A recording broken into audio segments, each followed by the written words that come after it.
रुपाली चाकणकरांची नाशिकमध्ये एसआयटी कार्यालयात चौकशी सुरू। भोंदू अशोक खरात प्रकरणात अडचणीत, तपासात पूर्णपणे सहकार्य करणार असल्याची प्रतिक्रिया।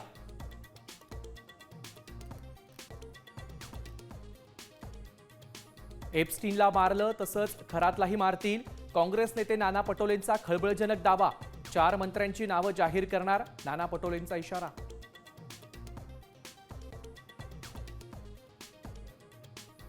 मुख्यमंत्री पदाची शपथ घेताच स्थलपती विजय ऍक्शन मोडवर।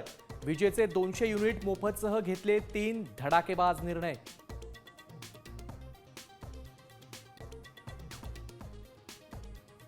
सुप्रिया सुळेंचा पुणे मुंबई महामार्गावर अपघात नसून घातपाताचा कट। राष्ट्रवादी शरद पवार पक्षाचे प्रवक्ते सुनील मानेंचा आरोप।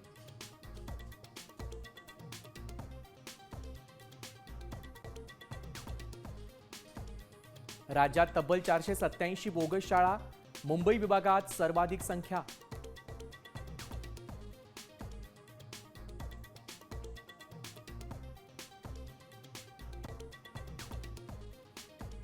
राज्यात उन्हाच्या चटक्यासोबतच वादळी पावसाचं सावट। विदर्भ आणि मराठवाड्यात जोरदार पावसाची शक्यता।